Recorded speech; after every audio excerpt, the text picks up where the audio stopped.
Thank you. So at the outset, I would like to thank Institute ICAI for inviting us and putting up this event. And good afternoon, all of you. So it's a post-lunch session. Would be I hope this will be engaging, and I would love to put something on your table so that whenever you go back for your practices and those things, you will able to grasp the few of the initiatives and the interventions that government is taking at a center level. And you put those things in a table and once you go for the audits and those things. So can I have my presentation on the screen, please?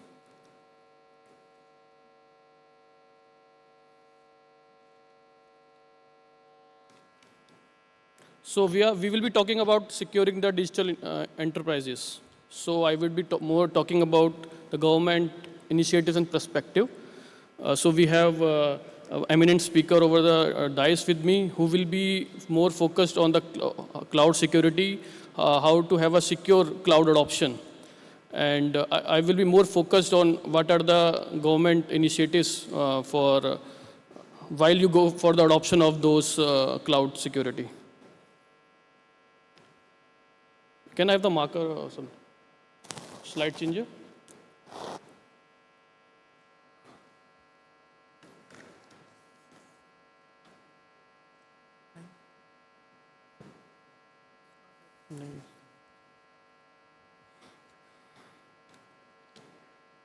So I will be also covering the changing threat landscape of cybersecurity audit in the country.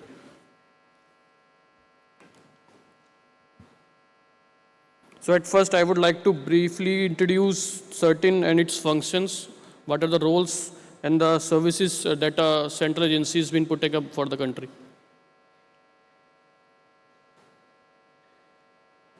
Yeah, about CERT-In. So under IT Act, so the CERT-In has been designated as a national agency for the cybersecurity functions and services, and it's come under the Ministry of Electronics and IT and the Government of India. So we have n number of functions. So I have put up few of the functions in the right side of that slides. So starting from we have a 24/7 IR operations, incident response. So if you see the around 30 lakhs of incidents were handled during last year by CERT-In. And we, based on the incident that has been put up to the CERT-In, we come across with various advices and white papers. Then we have a National Cyber Security Coordination Center. It generates situational awareness of cyber threats, enable timely information sharing for proactive and protective actions, and mitigate cyber threats and cyber incident on a near real-time basis. So what we do, based on the traffic we receive at the ISP level, we throttle down the attacks that has been targeting the Indian critical infrastructures. Then we have a cyber security assurance initiatives wherein we have mainly three activities. First is the empowerment of information security auditing organizations, and that I will be covering in details in the further slides. Then we have a cyber security exercises and drills.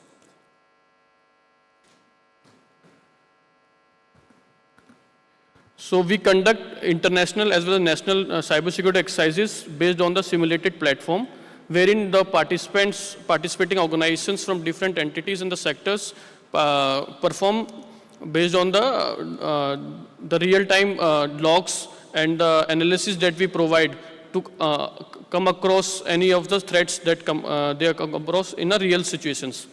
Next, we have a CCMP. So we as a national nodal agency for a consortium of the National Cyber Crisis Management Plan. So whenever a crisis happen at a country level, so being a national agency, we activate those plans, and all the organizations that are onboarded on that initiatives, they automatically get into that national framework, and we as an entire country, we coordinate those things to counter any cyber threats. Then we have a cyber threat intelligence platform, wherein the organizations onboard on over this platform, they get a real-time and the curated threat feeds based on various threats that be targeting at a particular sector or a particular organizations. So all the services of CERT-In are free of cost. So organizations who are willing to onboard these two services, they just have to drop a mail to us, and they got onboarded under this umbrella of CERT-In. Then we have a botnet cleaning center and the malware analysis center. So it's about on a real-time basis, we check the public IP of the organizations who got onboarded to us, and whenever any malicious infection been targeting to any organization, we inform them that something is malicious activity has been going in your public IPs. So also we get the threats from the ISP level also, wherein if we found any IPs with pertaining to particular ISP has been targeting, then we block those threat at a ISP level. So these are some of the initiative at the botnet and malware cleaning center. Then we also have international collaborations for with respect to actually if you go for the CERT concept, CERT is a computer emergency response team. So every country has its own CERT. Just like a CERT-In, we also have a CERT, US CERT, then we have OSCERT.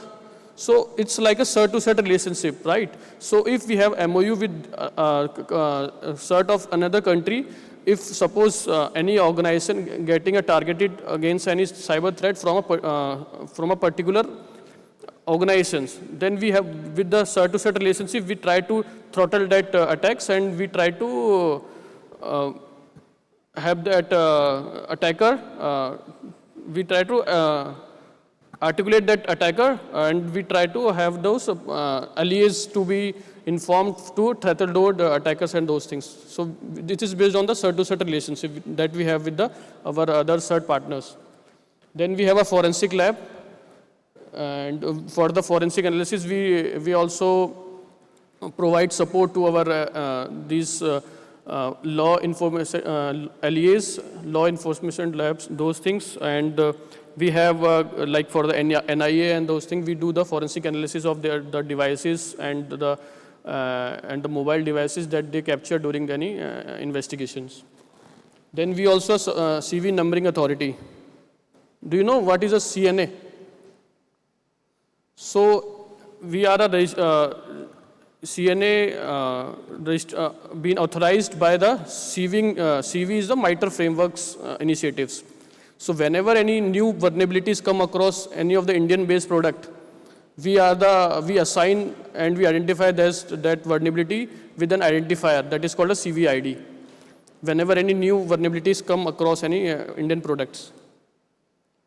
Then we provide training and awareness session for the various entities and the individuals across the country. So these are snapshot of the services that we put up across the country.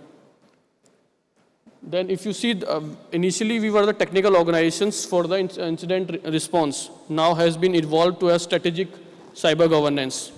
So if you see the scale at which the CERT-In is working, so at every 10 seconds, we are handling one incident. So this is how the cybersecurity incident has been evolved. 98% of digital population covered by our cyber Swasthya Kendra. Around 1,400 organizations has been onboarded for getting the feeds. We have 237 impaneled auditors. And there are more than 5,000 auditors working in these organizations, and around 52,000 audits were conducted in last year. So this is how we consider these our impaneled auditors as our extended arms. And year 2025, we issued 5 alert advisories notes per day, and we also recognize at various global forums also. So. World Economic Forums as well as the Oxford Forum for our AI-driven threat detection and cyber resilience services. So this is how, as an organization, we have evolved during the last 20 to 25 years.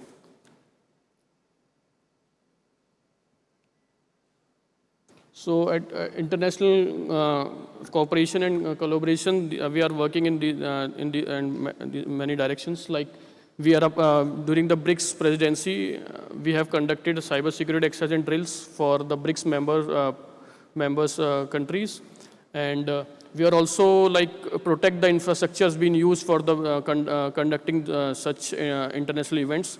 Like in G20 also, we have conducted cybersecurity exercise and drills for the G20 members countries, and we have also secured the platform, the digital infra of that G20 G20 events.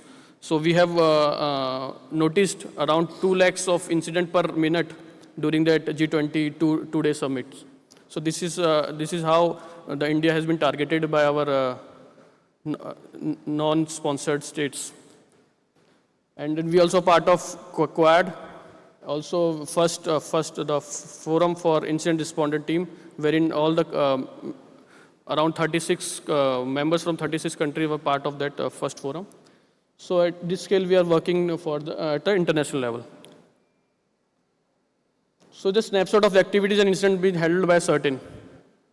So around 29 lakhs of incidents we have handled in the year 2025, and 1,500 advisories we have issued. Then vulnerability notes, this much of vulnerability notes and training programs that you can have a look, and you can also take a snaps and you can go through that. So now talking about the cyber threat audit landscape. So we have a empanelment of information security auditing organizations. So as of now, there are 237 organizations being empaneled with us and around 60 in process. So it's like 5-step rounds, starting from documentation round. Then we have a offline practical skill test, wherein a vulnerable test bed been given to the organizations to basically do the source code analysis, right?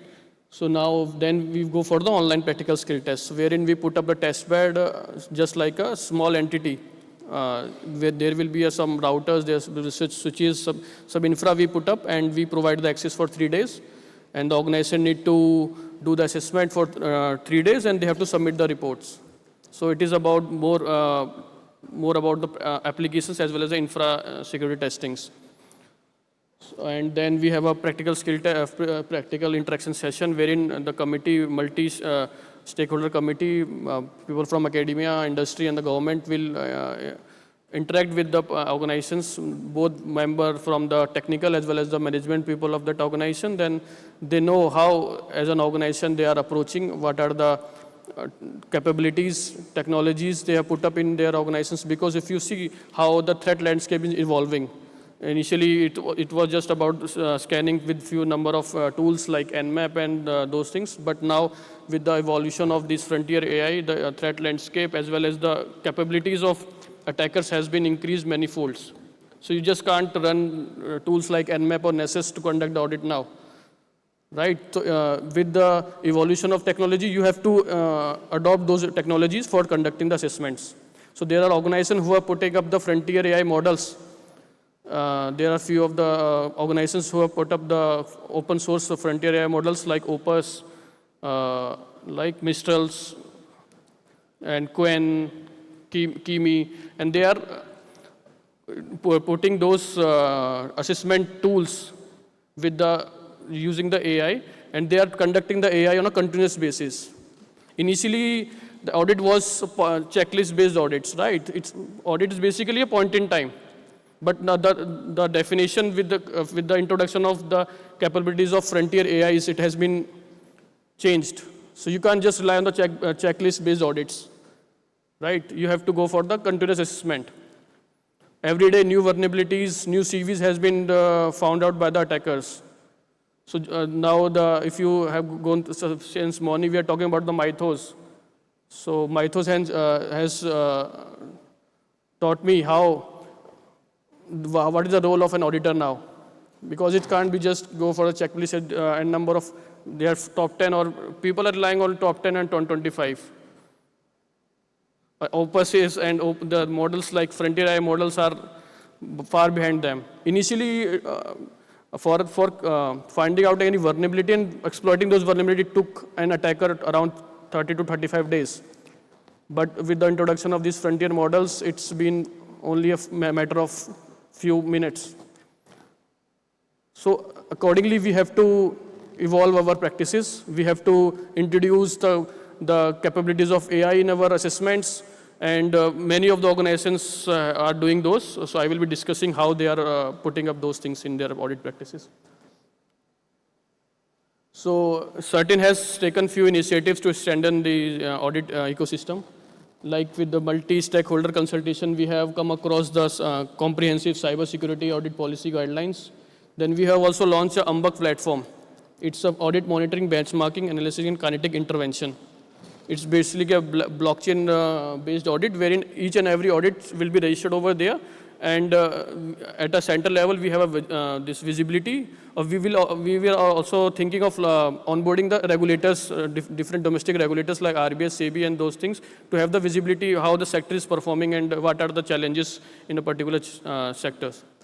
Then we are also have a continuous performance evaluation of these auditing organizations. We have enable and understand what are the challenges, and we put those challenges in terms of guidelines for the standing the ecosystem.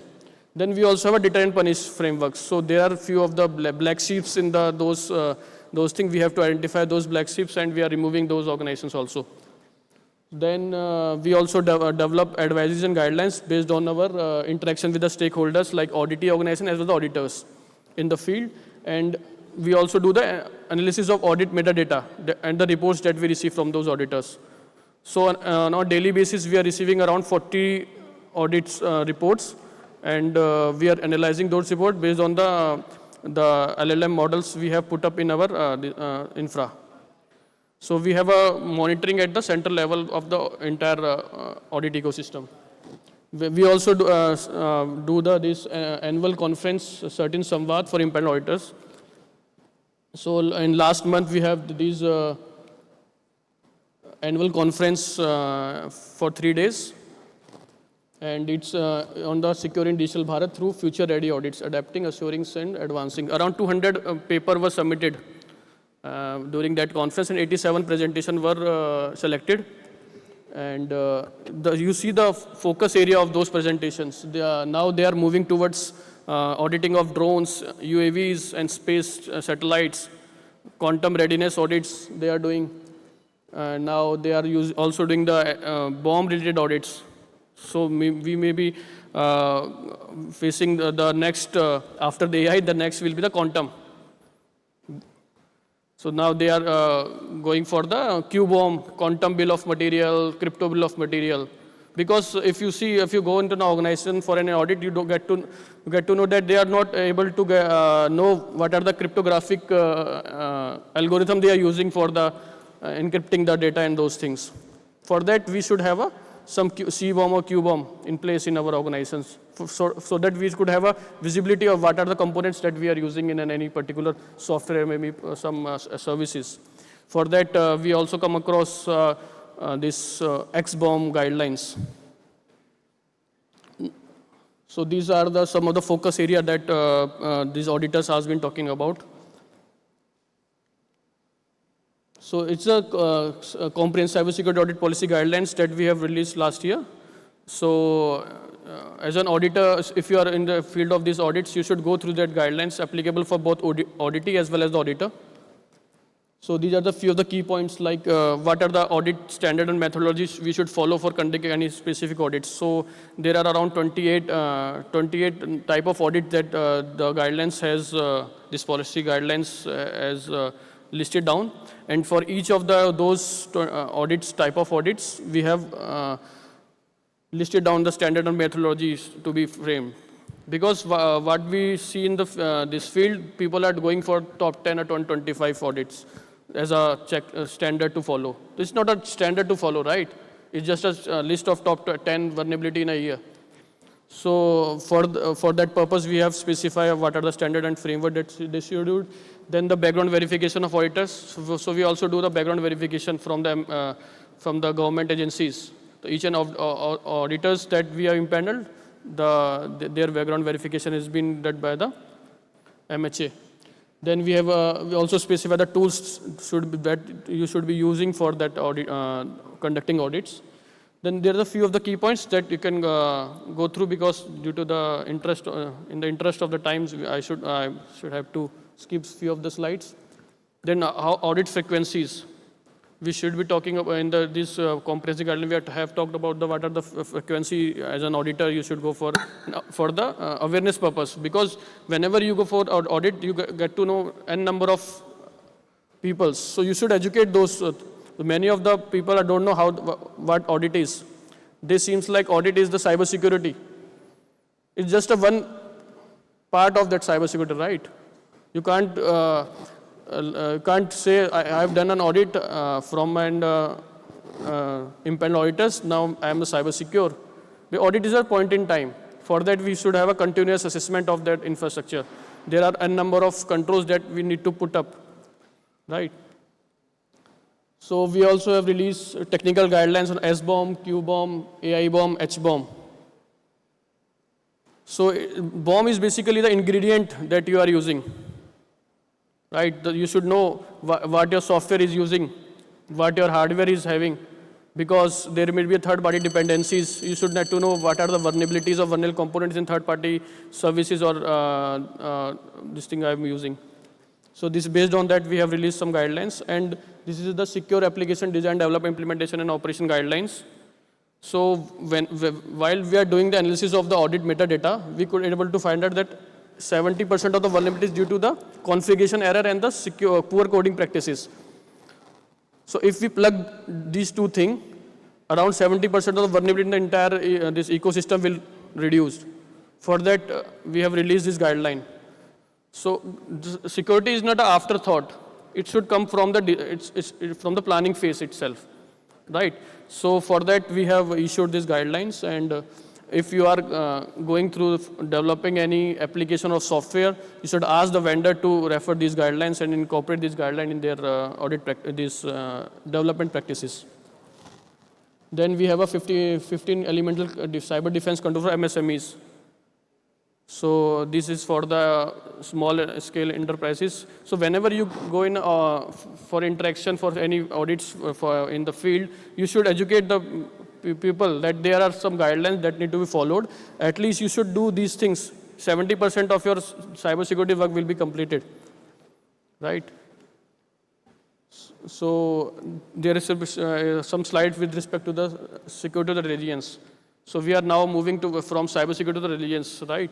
So as a human, we have some bias. Like we put about 90% of the resources in the left side of this thing, in the protecting something. But we don't think about what if something could happen wrong. So are we prepared for that? We should assume we are under attack. Accordingly, we should prepare. For that, we have this cyber resiliency. This continue to do. Critical function should run. If there is some cyber attacks happens, then we should able to defend. We should able to run our minimum business operations. So this is about cyber resiliencies basically. So I'm skipping some slides. Thank you. So at last, for the with respect to the cloud, sorry I missed the cloud. So this is a few of the controls and recommendations I put up over here. So whenever you go for the adoption of those cloud, you should have these things. So you can take a snaps. At least these 8 or 9 elements you should put up in your practices before adopting the cloud. Because after AI, second one, the highest having this risk is the cloud. Third will be the quantum, and that will be maybe 2 or 3 years down the line. But after AI, you should more focus what are the this risk with respect to the cloud adoption. So go for these 8 or 9 elements, educate your clients, educate the people in the field, for the persons who are implementing these things. Thank you.